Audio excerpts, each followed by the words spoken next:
한 곱이 넘으니까 또 한 곱이라고 이건 제목만 봐도 뭔가 오싹한 기운이 듭니다. 하재근 평론가님. 이게 공무원이 자기 동료한테 15억 원 넘게 갈취당한 사건입니다. 뭐라고요? 너무 지금 황당한데 네. 이 사건의 시작이 2012년으로 거슬러 올라갑니다. 네. 한 남성 공무원이 있는데 그 남성 공무원한테 여성 술 친구가 있었다고 합니다. 어허. 근데 그 술 친구가 전화를 한 거예요. 남성 공무원한테 나오라고. 고깃집에 딱 갔대요. 갔는데 그 술 친구인 여성이 자기 지인이라고 하면서 또 다른 여성을 불렀다고 합니다. 아, 저런 상황인가 봐요. 그렇습니다. 네. 그래서 남성 공무원하고 그 술 친구 지인하고 서로 함께 둘이서 술을 마실 수 있도록 자리도 이렇게 막 봐줬다는 거예요. 네. 그러더니 그 술 친구가 심지어 숙박업소까지 투숙할 수 있게 해줬다는 거예요. 아이고. 그래서 남성 공무원하고 저 지인 여성 둘이 숙박업소로 갔다고 합니다. 네. 그렇게 해서 이제 밤이 지났는데 근데 저 공무원의 친구 그 여성이 그 공무원한테 전화를 했다는 거예요. 왜요? 전화를 띡 하더니 뭐라고 그랬냐면 그날 그 술자리에서 동석했던 그 여성이 당신한테 성폭행 당했다고 하면서 지금 경찰에 신고하려고 한다. 어머나, 어머나.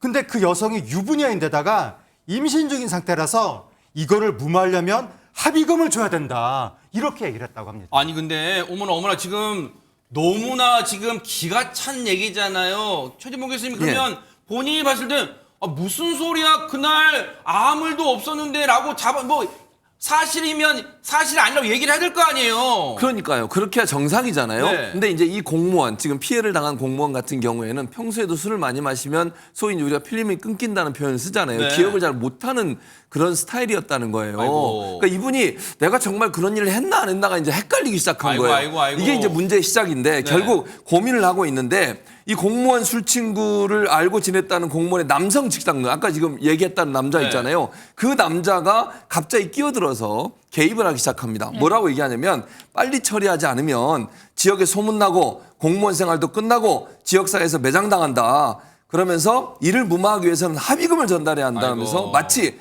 당장 합의를 하지 않으면 신고가 곧 이제 경찰에 신고가 될 것처럼 이렇게 얘기를 했다는 거예요.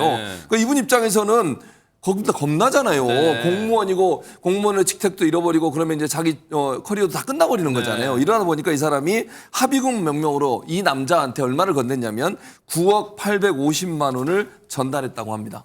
아니 박성배 변호사님 합의금 명목으로 9억 아니 그걸 실제 줬단 말이에요. 그냥 9억을 다오 그걸 내놔라고 그냥 요구만 한 게 아니라 그걸 진짜 줬다는 거예요? 공무원 신분이다 보니 상당한 거액의 합의금도 마다하지 않았던 것 같은데 이렇게 합의금을 전달하면서 일이 마무리되는 듯 보였지만 몇 년 뒤에 또 비슷한 일이 벌어지고 말았습니다. 2017년 3월경 이때도 공무원은 그 여성 술 친구를 만나러 나갔다가 다른 여성도 함께 어울려서 술을 마셨다 또 기억을 잃습니다. 그런데 눈 떠봤더니 숙박업소입니다. 모든 게 전과 비슷하게 흘러가고 있는데 역시나 이 공무원 남성 직장 동료에게 해결 방법을 물었지만 대답도 역시 같았습니다.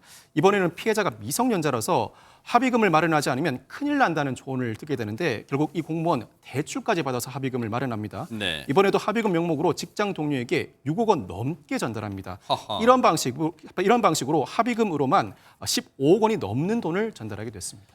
물론 앞선 9억 그리고 이번 두 번째 6억도 한꺼번에 그 거액을 전달한 건 아니고 그 합의금 명목을 요구할 때마다 처음에는 2천만 원 가까이 되는 돈 얼마 몇천만 쭉 눈덩이처럼 불어나다 보니까 피해액이 결국은 두 사례에 걸쳐 15억이나 됐다는 거예요. 그런데 여기까지 되면 일단 놀랄 노짜지만 유인경 평론가 뭔가 깨름칙하고 이상한 구석이 있어요 지금. 그렇죠. 몹시 깨름직해서 2018년도에 비슷한 일이 벌어졌 드디어 이 공무원 뭔가 이상한데? 그러니까요. 뭔가 의심쩍은데? 해서 숙박업소의 CCTV를 확인해. 아이고 이제서야요. 아이고. 네. 공무원이시면 진짜 맞춤법 하나도 깜깜하게 따지시는 분인데 왜 그걸 이때 한지 모르겠지만. 네. 근데 술 친구인 여성과 남성 동료가 모두 꾸민 일이었다는 거 그때 알았습니다. 예, 보니까요. 결국 피해 공무원은 사건의 충격으로 인해서 공무원이 왜 정년이 굉장히 기다려지지 않습니까? 네. 정년을 2, 3년 남겨두고 막 퇴직해버렸어요. 하하. 네.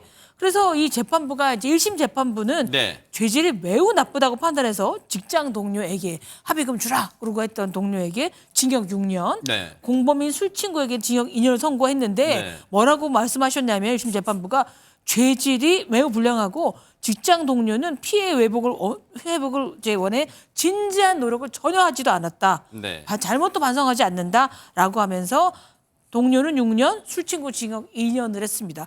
그런데 그 10여 년 가까운 시간을 15억을 뜯기면서 60대 가까이를 맞이한 이분은 얼마나 억울하시겠습니까? 그러니까요. 네. 정말로 나쁜 마음을 일당들이 각본을 잘 짜서 한 사람 착해 선량했던 한 사람을 저렇게 사지로 몰아넣은 거예요. 저 못된 인간들 지금 1심이잖아요. 어쨌든 저 인간들 어떻게 항소를 할지 모르겠지만 법이 살아있다는 거 무겁게 처벌 내려주기를 기대해 보도록 하겠습니다.